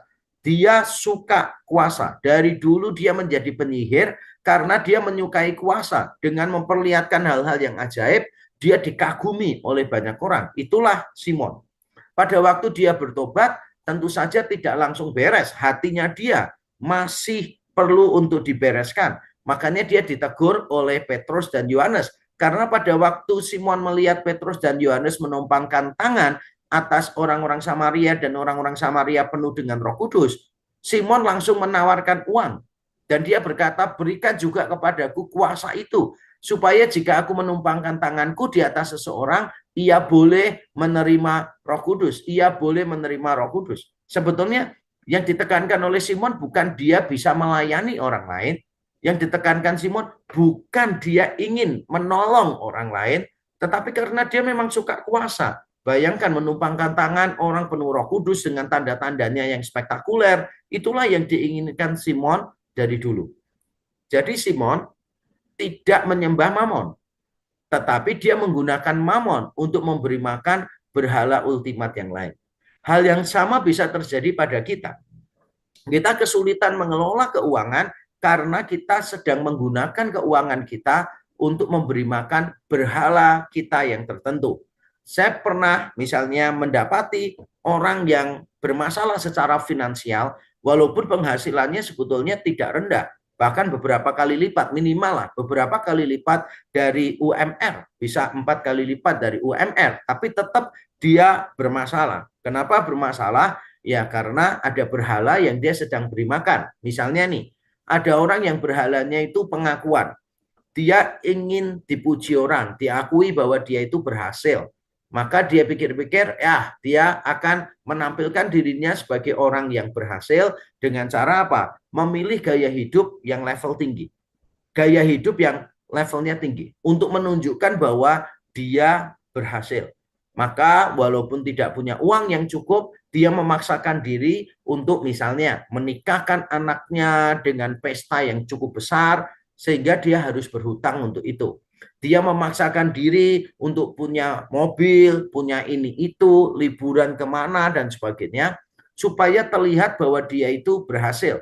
Dia ingin mendapatkan pengakuan dari orang lain. Dan untuk itu sekali lagi dia harus berhutang.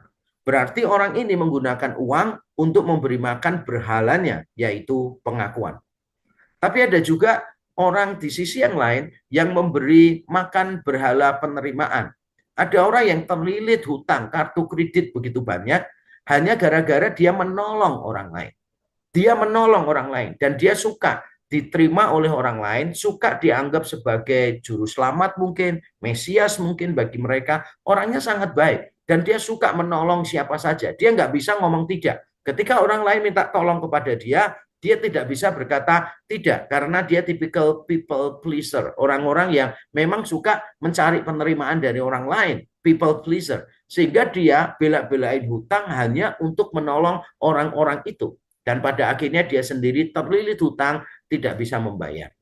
Saya masih bisa memperpanjang contoh-contoh ini, tetapi cukuplah dua contoh ini memberitahu kita bahwa Mamon seringkali memang berhala, tapi bukan berhala ultimat. Mamon seringkali hanyalah berhala alat yang dipakai seseorang untuk memberi makan berhala lain yang lebih ultimat. Kalau memang benar persoalannya adalah persoalan hati, persoalan berhala, persoalan tentang objek cinta kita, lalu bagaimana kita bisa mengikis berhala ini? Nah, mari kita akan lihat sekarang bagian besar yang pertama dari materi hari ini. Bagaimana kita bisa mengikis berhala ini, nah saya perlu mengingatkan dulu yang kemarin kita sudah pelajari, uang menjadi berhala ketika kita menjadikan keberhasilan finansial sebagai sumber identitas, sumber keberhargaan, sumber kebahagiaan, dan sumber keamanan. Ketika kita mendefinisikan siapa kita dengan penghasilan kita, maka kita telah menjadikan mamon, harta, uang sebagai berhala. Kita kalau kaya merasa sebagai someone plus, tapi kalau kita miskin, kita merasa sebagai someone minus. Kalau ada perasaan begitu, maka kita telah menjadikan uang sebagai berhala kita. Atau mungkin kita merasa diri lebih berharga, lebih tinggi daripada orang lain, hanya gara-gara kita punya uang lebih dibandingkan dengan mereka. Maka kita telah terjebak pada berhala mamon ini. Atau kalau kita menjadikan penghasilan kita, harta kita sebagai sumber sukacita kita. Jadi kita tidak bisa bersukacita kalau kita tidak punya harta yang cukup seperti yang kita harapkan. Kalau tidak ada harta yang cukup seperti yang kita harapkan, kita merasa tidak bisa sukacita. Kalau sukacita kita itu ditentukan oleh tanggal di kalender, tanggal tua, atau mungkin beberapa kasus tanggal muda, kita mulai khawatir harus bayar karyawan, atau kalau tanggal tua kita khawatir karena uang menipis, gajian belum datang, tidak ada sukacita, maka kita mungkin telah menjadikan uang sebagai sumber sukacita kita, atau uang kita jadikan rasa aman kita. Kita berpikir bahwa sampai ke depan pun kita aman karena kita punya deposito, kita punya simpanan, kita punya macam-macam, kita sudah nyiapin semuanya, kita sudah punya passive income, kita punya asuransi yang baik, maka kita tidak takut menghadapi masa tua. Kelihatannya wajar tapi tidak benar. Kita tidak takut menghadapi masa tua bukan karena kita sudah menyiapkan semuanya. Kita tidak takut menghadapi masa tua karena kita tahu janji Tuhan bahwa sampai masa tua kita, Tuhan akan terus memelihara kita. Deposito, simpanan, asuransi, passive income hanyalah alat yang Tuhan pakai untuk memelihara kita. Jadi jangan sampai kita merasa tenang karena alatnya, bukan karena Tuhan yang menjaga kita. Nah, ini sekadar mengingatkan saja, berhala mamon dalam hidup kita terjadi pada saat kita menjadikan keberhasilan finansial sebagai sumber identitas, keberhargaan, kebahagiaan, dan keamanan. Apa yang harus kita lakukan untuk mengikis berhala? Yang pertama adalah merayakan keberhargaan Allah. Merayakan keberhargaan Allah. Saya bacakan Mazmur 73 ayat 25 dan 26. Siapa gerangan ada padaku di surga selain engkau? Selain engkau tidak ada yang kuingini di bumi. Sekalipun dagingku dan hatiku habis lenyap, gunung batuku dan bagianku tetaplah Allah selama-lamanya. Ini adalah ungkapan dari Asaf. Asaf bergumul luar biasa di Mazmur 73. Asaf meyakini bahwa Tuhan baik kepada orang yang murni hatinya, yang tulus hatinya. Tapi Asaf mengalami kesulitan dengan konsep teologi yang semacam itu karena tidak cocok dengan situasi yang dia alami. Situasi yang dia lihat, yang dia alami berbeda. Dia melihat orang-orang fasik itu sukses, makmur, sehat-sehat. Sedangkan ketika dia melihat dirinya sendiri, dia banyak mengalami tulah, banyak mengalami hal-hal yang tidak menyenangkan. Sehingga Asaf bertanya, why good things happen to bad people and why bad things happen to good people? Itu menjadi pergumulan Asaf di Mazmur pasal yang ke-73 ini. Pada akhirnya Asaf mendapatkan beberapa jawaban dari Tuhan. Salah satunya, saya tidak bahas semuanya, salah satu jawaban yang diberikan Tuhan kepada Asaf adalah bahwa Tuhan itu bagian Asaf. Bukan berkat-berkat Tuhan. Yang paling penting adalah Tuhan sendiri, bukan berkat-berkatnya. Selama ini Asaf punya pemikiran bahwa kalau Tuhan baik, Tuhan akan memberikan berkat-berkatnya. Sehingga Asaf tanpa dia sadari, sebetulnya dia lebih mencari berkat-berkat Tuhan daripada mencari Tuhan. Semua yang terjadi dalam dirinya merupakan cara Tuhan memurnikan iman Asaf. Sehingga Asaf bisa berkata, tidak ada yang kuingini sekarang di bumi selain engkau. Tidak ada yang kuingini di surga selain engkau. Bahkan sekalipun aku kehilangan semuanya, hatiku, dagingku habis lenyap, tetaplah bagianku Tuhan untuk selama-lamanya. Asaf mengalami pertobatan di sana.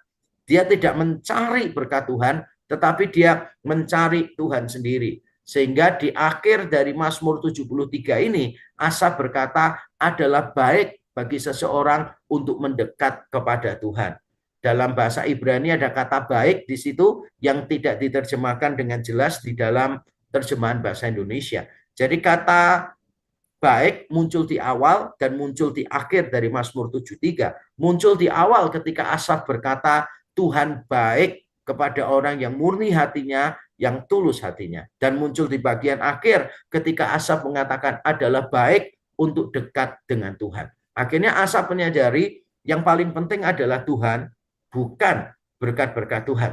Keberhargaan Tuhan itulah yang membuat Asaf seolah-olah bisa berkata, having you God is more than enough. Memiliki engkau ya Allah lebih dari cukup. Nah, kalau kita tidak bisa mengatakan ini, kalau kita hanya bisa berkata, Tuhan aku cukup kalau engkau plus titik-titik. Kalau aku memiliki engkau plus berkat-berkatmu, kalau aku memiliki engkau plus sambuan-sambuan atau plus something-something, maka kita sebetulnya sedang memelihara berhala di dalam hidup kita. Mari kita belajar merayakan keberhargaan Allah.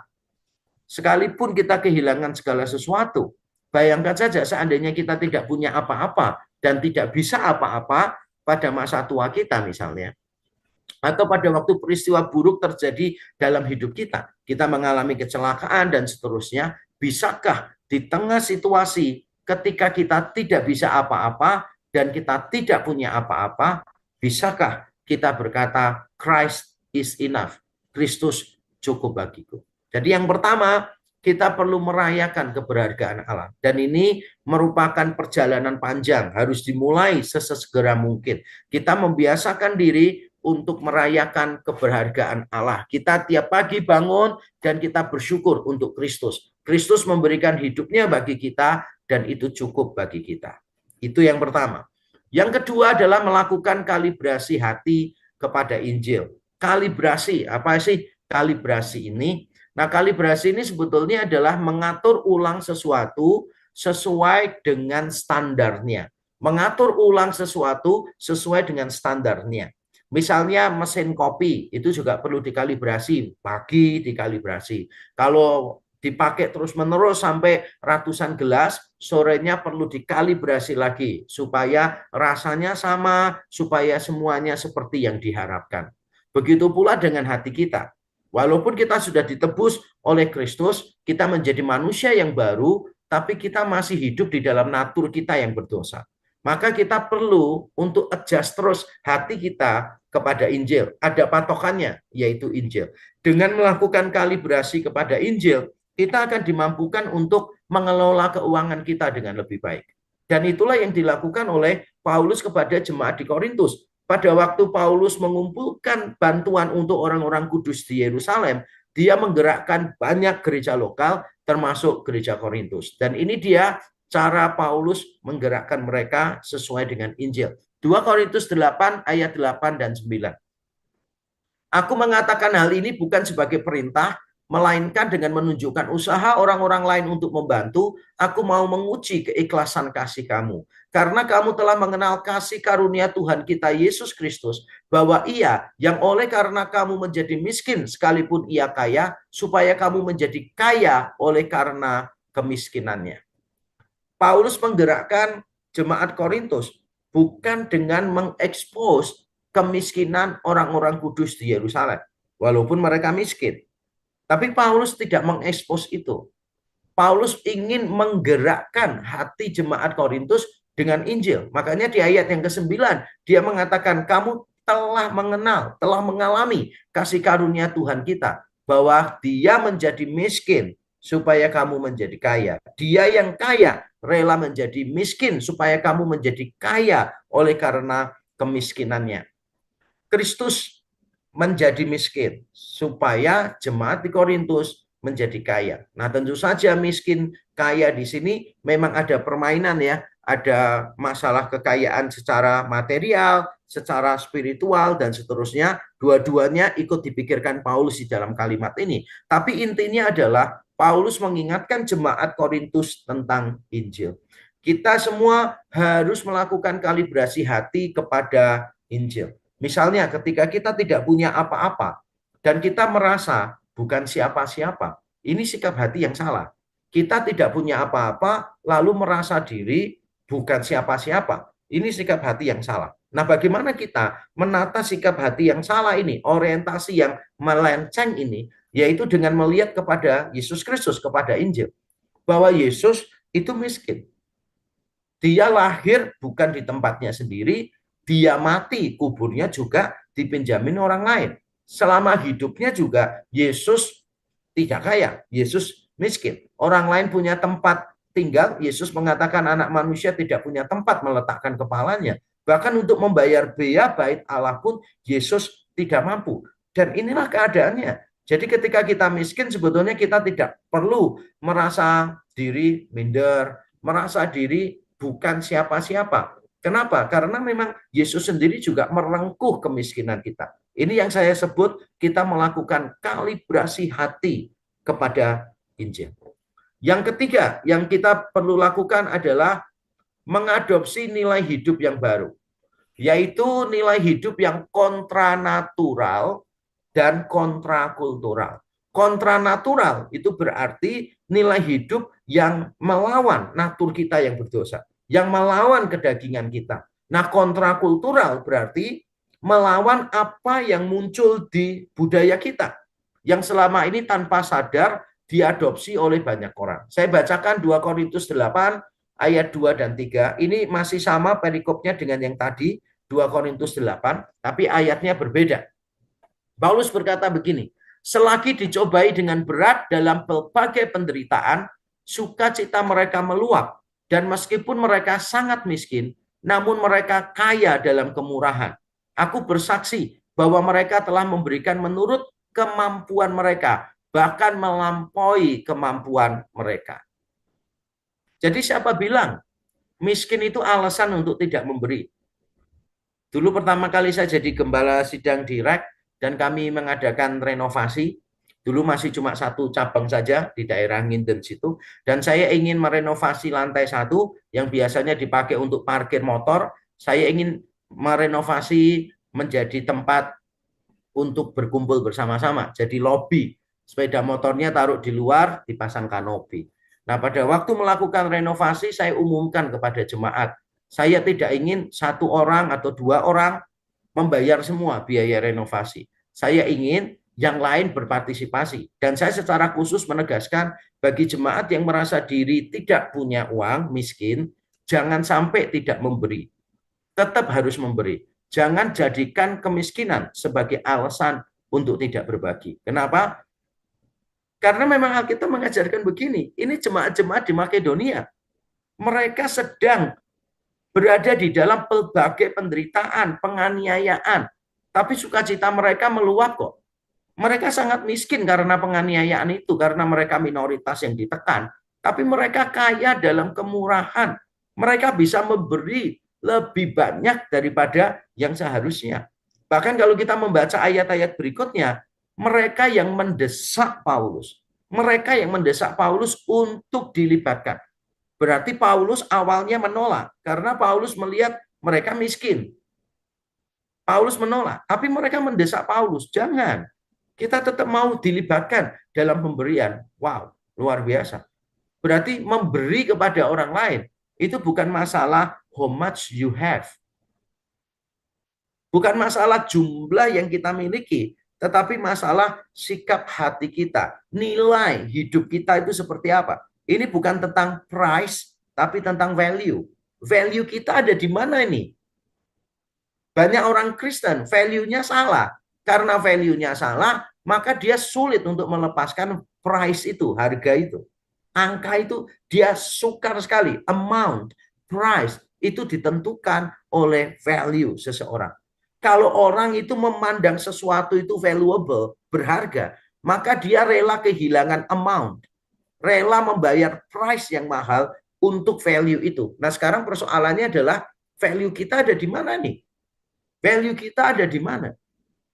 Anak saya itu pernah bertanya kepada saya, anak saya yang nomor satu, yang jadi worship pastor di Amerika juga, di gereja bule ya, jadi pastor sama seperti saya, tapi di gereja bule di Amerika. Dulu anak saya paling nggak suka jadi hamba Tuhan, karena dia pikir jadi hamba Tuhan itu kan nggak bisa kaya.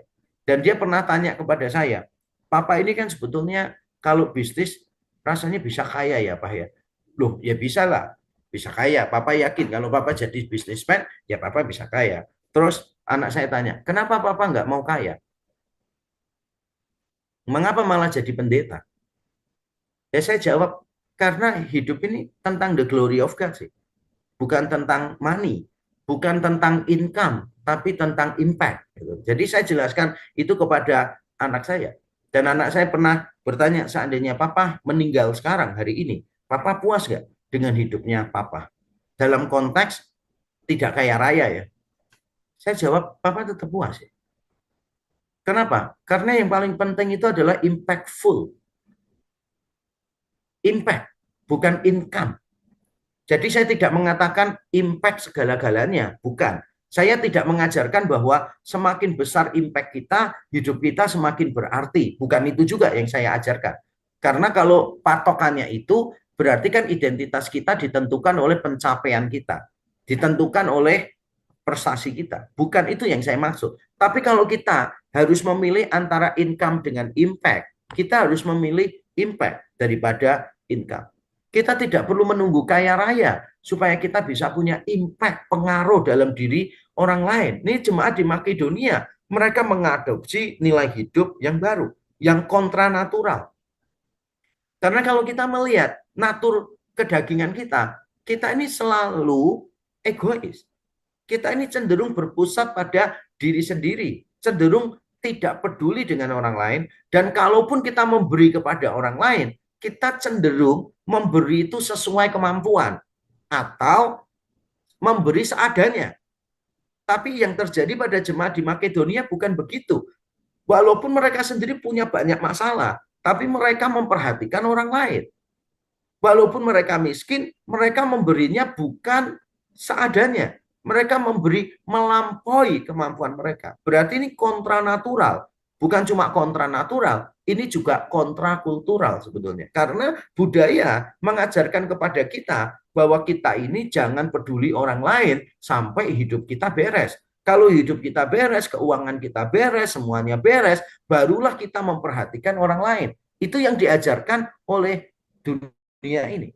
Itu yang diajarkan oleh budaya di sekitar kita. Apalagi kalau orang sudah punya konsep financial freedom, yang sesi satu kita sudah pernah singgung, bukan financial freedom, tapi financial wisdom. Yang kita butuhkan itu financial wisdom. Kalau kita mengejar financial freedom terus, maka kita tidak punya waktu untuk orang lain.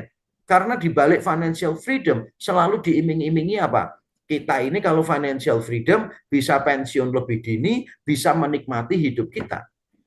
Terus kapan kita berdampak, berkontribusi bagi hidup orang lain?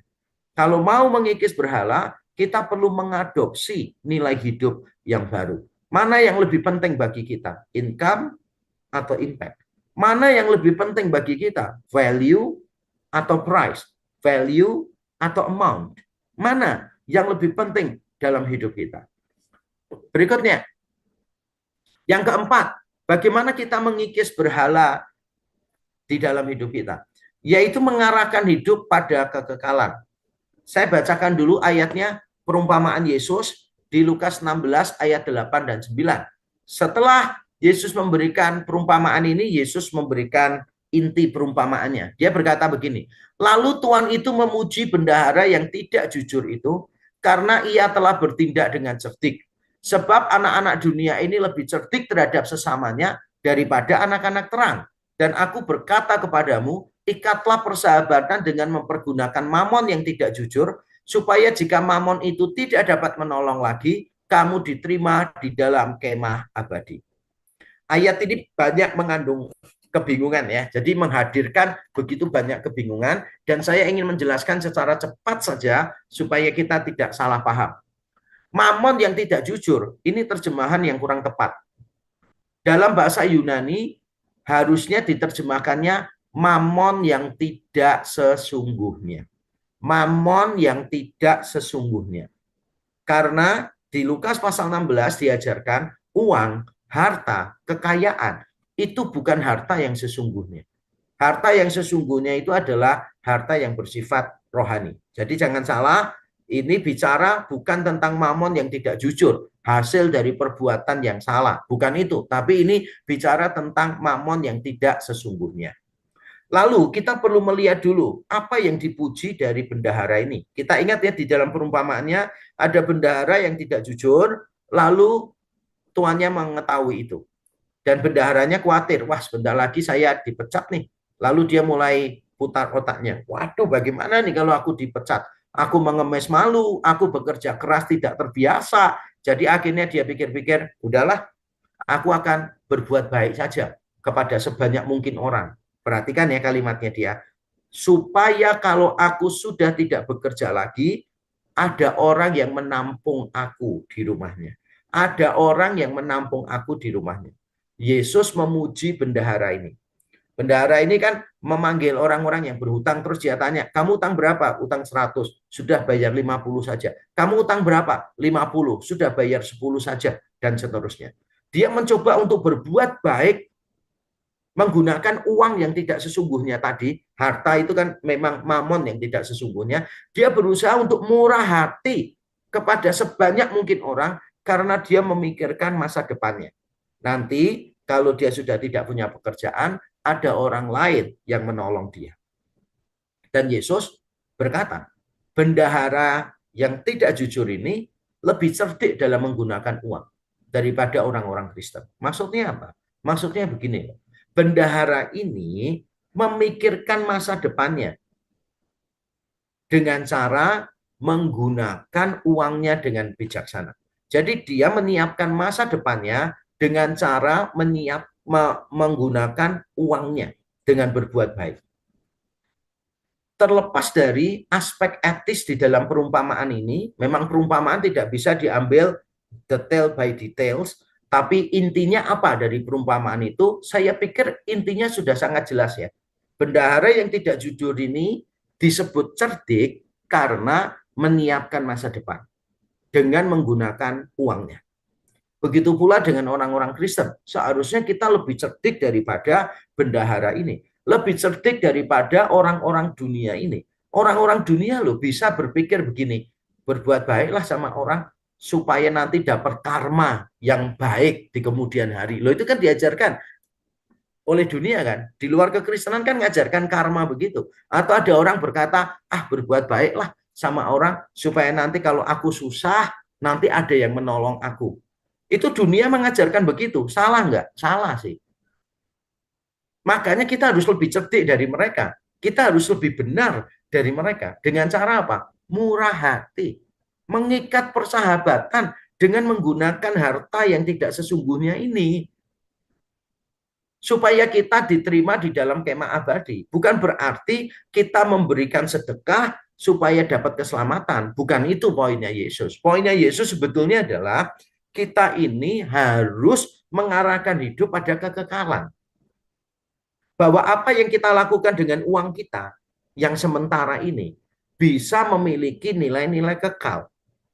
Uang yang sementara kalau dikelola dengan benar, dengan bijaksana, akan menghasilkan nilai-nilai yang kekal. Uang kita itu pada akhirnya akan terlepas dari tangan kita kok. Jadi one way or another, soon or later, kita akan kehilangan uang kita. Kita nggak akan punya kontrol atas uang kita. Tapi pertanyaannya, apakah uang kita berdampak kekal atau tidak? Itu pertanyaannya. Makanya kalau kita mau mengikis berhala di dalam hati kita, kita perlu orientasi hidup yang baru.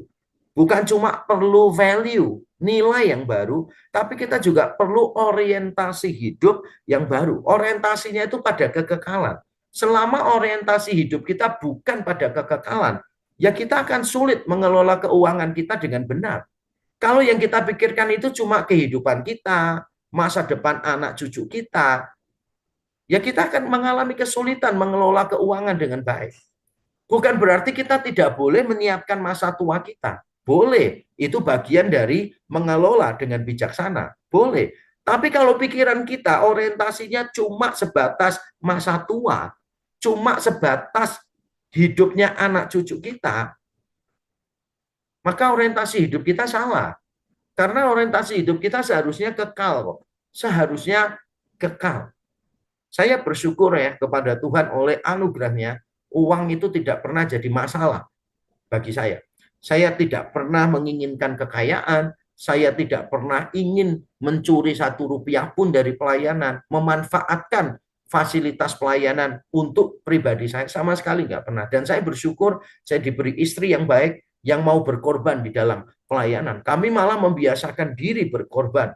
Kami membiasakan diri untuk menyisakan uang tertentu diberikan kepada orang-orang tertentu. Kami membiasakan diri walaupun punya hak fasilitas tertentu dari pelayanan, kami membiasakan diri tidak menggunakan fasilitas-fasilitas itu. Kenapa?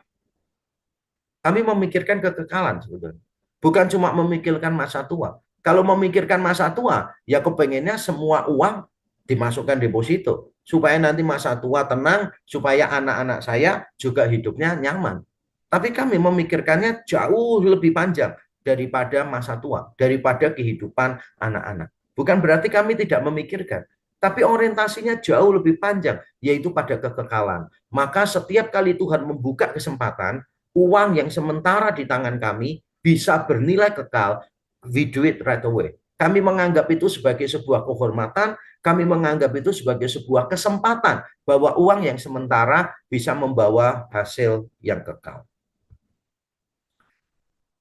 Yang kelima, bagaimana kita bisa mengikis berhala dalam hati kita, yaitu kalau kita melakukan disiplin rohani secara finansial. Yang saya maksud di sini macam-macam, tapi satu yang saya sorot, yaitu memberi. Belajar memberi untuk orang lain, untuk pekerjaan Tuhan.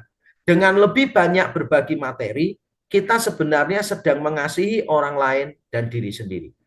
Bukan cuma kita mengasihi orang lain, tapi kita mengasihi diri sendiri. Tidak egosentris, tidak egois, tapi kita mengasihi diri sendiri. Kita punya self-love. Kita mengasihi diri kita sendiri dalam taraf yang baik, dalam taraf yang wajar. Kenapa? Karena dengan memberi kepada orang lain, kita sedang mengikis berhala dalam hati kita.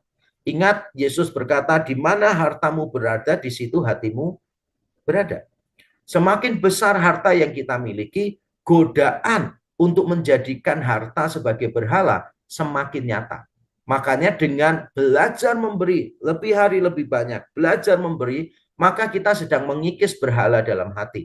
Dengan demikian, kita itu mengasihi orang lain, karena pemberian kita menolong orang lain, tapi sekaligus juga mengasihi diri kita sendiri. Karena dengan belajar memberi, mendisiplin diri memberi, maka kita menghindarkan diri dari berhala dalam hati kita. Ini adalah cara-cara yang kita bisa lakukan untuk mengikis berhala-berhala di dalam hati kita. Yang ditekankan di dalam langkah-langkah ini sebetulnya lebih ke arah pemberesan hati, pemberesan value, pemberesan orientasi, pemberesan pola pikir dan sebagainya. Ini tapi yang praktis cuma poin kelima ini aja. Ini yang paling praktis, melakukan disiplin rohani secara finansial. Nah, sekarang saya akan menerangkan poin terakhir ini. Bagaimana disiplin rohani secara finansial yang kita bisa lakukan. Jadi pembahasan yang terakhir ini akan jauh lebih praktis. Mari kita lihat manajemen keuangan sesuai Injil. Perhatikan cara saya mengatur topik ini. Saya pertama-tama bicara tentang berhala dulu. Karena berhala ini pemberesan hati. Selama hati kita tidak beres, maka akan mempengaruhi nilai hidup kita, values kita. Akan mempengaruhi tujuan hidup kita, orientasi hati kita. Mempengaruhi segala sesuatu. Kalau hati tidak beres, percuma belajar manajemen keuangan secara praktis. Tidak ada gunanya. Sekali lagi, persoalan kita itu bukan jumlah. Persoalan kita itu bukan ekonomi. Persoalan kita adalah hati. Makanya hati dibereskan dulu. Nah, setelah hati dibereskan, yang nanti mempengaruhi orientasi, values, dan sebagainya, sekarang kita akan masuk ke tips praktis. Tapi jangan sampai kita melompat ke tips praktis tanpa mengelola hati kita. Jadi kelola hati kita, baru mengelola harta kita. Dan ini dia cara manajemen keuangan yang sesuai dengan Injil. Yang pertama adalah bertanggung jawab terhadap diri sendiri dan keluarga. Alkitab sangat jelas ya, jika seorang tidak mau bekerja, janganlah ia makan. Ini konteksnya, tentu saja jangan diaplikasikan ke segala konteks. Karena konteksnya ini adalah ajaran sesat atau perilaku yang tidak teratur yang terjadi di jemaat Tesalonika. Mereka termakan oleh omongan bahwa Tuhan akan datang segera. Maka mereka keluar dari pekerjaannya, tidak mau melakukan apa-apa, dan dengan demikian menjadi beban bagi orang lain. Nah, Paulus mengatakan yang tidak mau bekerja, jangan ia kasih makan. Jangan dipraktekkan pada segala konteks ya. Misalnya kita punya kakek, nenek, punya orang tua yang sudah tidak bisa bekerja, tidak bisa apa-apa, lalu kita tidak kasih mereka makan. Ayatnya berdasarkan ini. Jelas itu tindakan yang keliru. Berikutnya, di 1 Timotius 5 ayat 8. Tetapi jika ada seorang yang tidak memeliharakan sanak saudaranya, apalagi seisi rumahnya, orang itu murtad dan lebih buruk dari orang yang tidak beriman. Kita harus bertanggung jawab terhadap diri sendiri dan bertanggung jawab terhadap keluarga kita. Makanya kita harus bekerja dengan baik. Orang Kristen yang menganggur, padahal dia bisa bekerja, adalah orang Kristen yang tidak bertanggung jawab. Ada orang yang berkata, saya sudah tidak butuh apa-apa dari pekerjaan saya. Tapi kalau kita masih bisa bekerja, maka kita tetap harus bekerja. Karena bekerja bukan untuk mendapatkan uang. Bekerja itu untuk memberikan dampak positif bagi dunia ini. Bagi kita pengusaha yang sudah tidak butuh uang karena dimakan 7 keturunan pun tidak habis. Kalau saya selalu menasihati, kalau bisa berbisnis, berbisnislah. Kalau bisa memulai bisnis yang baru, mulailah. Bukan untuk mencari keuntungan, tapi menyediakan lapangan pekerjaan. Bukan untuk menambah kekayaan terutama, tetapi untuk memberikan kesempatan kepada banyak orang memiliki penghasilan sehingga bisa menyekolahkan anaknya, sehingga nanti kita itu bisa berdampak besar. Kalau kita punya perusahaan dengan pajak kita berdampak terhadap infrastruktur di Indonesia, berdampak terhadap pendidikan di Indonesia, dengan menyediakan lowongan pekerjaan, karyawan kita bisa menyekolahkan anak-anak mereka, sehingga mereka menjadi orang-orang yang pintar, yang bisa memberi kontribusi untuk dunia ini. Jadi dampaknya besar sekali. It's not only a matter of earning more money, bukan. Nah, kita juga harus memikirkan bagaimana uang yang kita peroleh itu bukan untuk diri kita, tapi juga untuk orang lain. Bertanggung jawab terhadap diri sendiri dan bertanggung jawab terhadap keluarga. Itu penting sekali. Yang kedua, mencukupkan diri dalam segala keadaan. Ini yang mungkin tidak disukai banyak orang. Paulus berkata di Filipi 4 ayat 11, aku mengatakan ini bukan karena kekurangan, karena aku telah belajar mencukupkan diri dalam segala keadaan. Paulus di penjara waktu nulis surat Filipi ini, dan dia menerima bantuan dari jemaat Filipi, dan Paulus berkata, ya aku bersukacita di dalam Tuhan. Oh, sukacitanya di dalam Tuhan nih, luar biasa. Paulus sukacitanya di dalam Tuhan. Lalu dia berkata, aku belajar mencukupkan diri dalam segala keadaan. Segala keadaan ini dia sebutkan ya, dalam kelimpahan maupun kekurangan. Jadi ketika Paulus berlimpah, dia bisa berkata enough is enough. Sehingga sebagian dia bisa berikan kepada orang lain. Ketika dia dalam kekurangan, dia bisa berkata enough is enough. Persoalan utama orang Kristen adalah memilih level hidup. Taraf hidup yang kita pilih itu seberapa.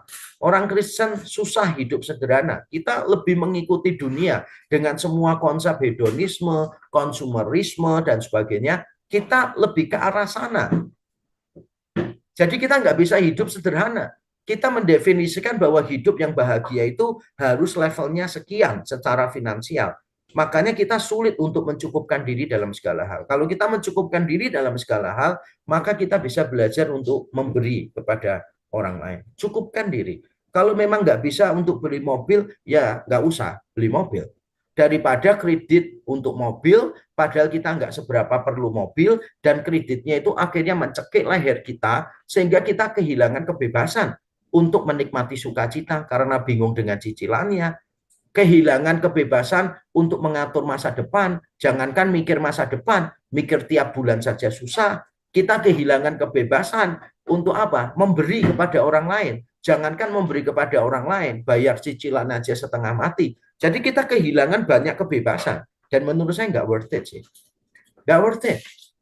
Kalau belum waktunya memiliki sesuatu, ya sudah, tidak perlu memaksakan diri, kecuali sesuatu itu memang perlu banget ya, memang perlu banget. Biar mau ngomong apa, misalnya rumah itu perlu, tapi punya rumah sendiri itu tidak perlu, kecuali kita sudah waktunya untuk punya rumah sendiri. Makan itu perlu, makan enak, makan banyak, nah itu tidak selalu.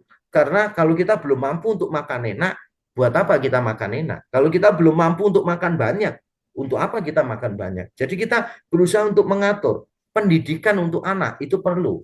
Tapi anak sekolah di sekolah yang top schools itu tidak perlu. Maka kita perlu belajar untuk mencukupkan diri dalam segala sesuatu. Bahkan kalau kita menganggap mobil keperluan kita, punya mobil yang bagus, belum tentu keperluan kita. Kecuali kalau kita dealer mobil, kecuali kalau kita sering negosiasi bisnis dengan orang lain dan memiliki mobil yang bagus itu penting untuk kelancaran bisnis, ya go ahead. Bagi saya nggak ada masalah sih. Nggak ada masalah. Tapi kalau memang sesuatu tidak perlu, kita harus berani berkata, cukup deh, aku nggak ke sana. Harus mencukupkan diri dalam segala keadaan. Nah, ini ada satu patokan yang saya pelajari dari mentor saya, Bapak Joseph Tong.